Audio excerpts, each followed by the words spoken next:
Pelindung yang diwariskan doa Ratna tidak pernah bercerita, tidak kepada ibunya, tidak kepada tetangganya, tidak bahkan kepada dirinya sendiri tentang mulut suaminya yang lebih tajam dari pisau, tentang tangan yang turun tanpa peringatan, tentang dirinya yang selalu memilih diam bukan karena lemah, tapi karena lelah berharap.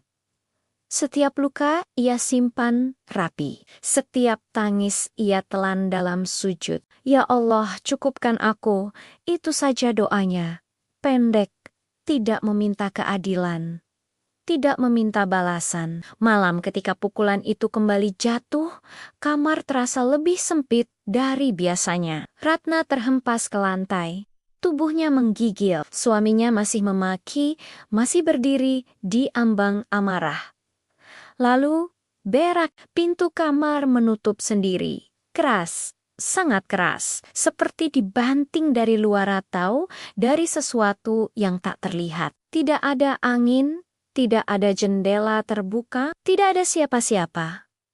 Suaminya mencoba membuka pintu. Gagang bergetar, daun pintu tak bergerak, seolah ada tangan lain yang menahannya dari sisi seberang. Ratna menutup mata. Dalam kepalanya hanya ada zikir yang berulang tanpa suara. Pintu itu akhirnya hanya bisa dibuka dengan linggis, rusak, harus diganti. Dan sejak malam itu, rumah mereka tak pernah benar-benar sunyi lagi. Kejadian-kejadian aneh mulai mengikuti. Setiap kali suaminya menyakiti Ratna, selalu ada sesuatu yang menghalangi. Lampu mati mendadak, gelas pecah sendiri, atau rasa sesak yang membuatnya terjatuh tanpa sebab. Pernah suatu malam, saat suaminya hendak memukul lagi, Ratna mendengar langkah kaki berat di lorong, padahal mereka hanya berdua di rumah. Langkah itu berhenti tepat di belakang suaminya.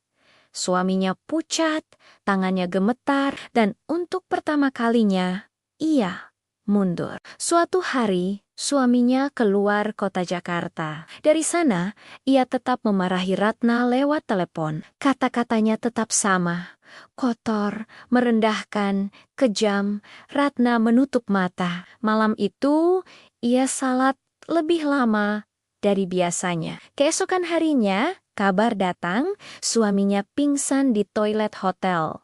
Masuk rumah sakit. Dokter tak menemukan sebab yang pasti. Tekanan darahnya jatuh tiba-tiba, seperti ditarik dari dalam. Ratna hanya beristighfar. Beberapa minggu kemudian, Ratna menghadiri pengajian kecil di musala. Ia duduk di belakang, berharap tak diperhatikan siapapun. Namun ustadz itu dengan wajah tenang dan suara yang tak pernah meninggi berhenti di depannya. Panjenengan tidak pernah cerita, katanya pelan. Tapi panjenengan dijaga.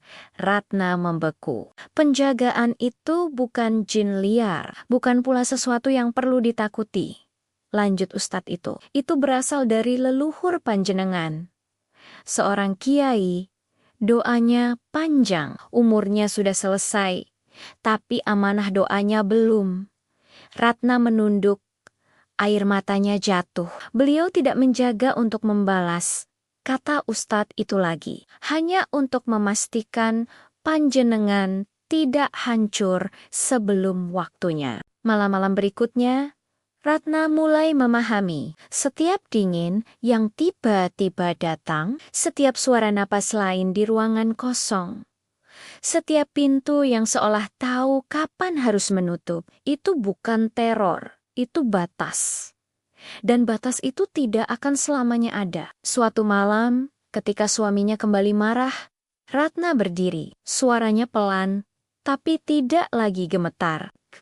Saat tangan suaminya terangkat, lampu kamar padam, udara menjadi berat. Dari sudut ruangan terdengar suara desahan napas tua tenang, berwibawa, tidak marah. Suaminya jatuh terduduk, menangis, ketakutan tanpa tahu sebabnya. Malam itu, Ratna berdoa, "Ya Allah, terima kasih atas penjagaanmu. Jika aku sudah cukup kuat, izinkan penjagaan itu beristirahat." Udara kamar terasa ringan. Untuk pertama kalinya sunyi benar-benar sunyi. Tak lama setelah itu, Ratna pergi. Tanpa ribut, tanpa keajaiban, tanpa pelindung yang tersisa. Dan sejak hari itu, tidak ada lagi pintu yang menutup sendiri. Tidak ada lagi langkah di lorong kosong. Karena tugasnya selesai. Di alam yang tak terlihat, seorang kiai tua menurunkan tasbihnya. Doanya telah sampai pada batas terakhir. Bukan menyelamatkan dari penderitaan, melainkan membimbing agar berani keluar darinya. Dan Ratna akhirnya hidup tanpa horor, tanpa kekerasan, tanpa penjagaan apapun selain Tuhan yang selalu bersamanya.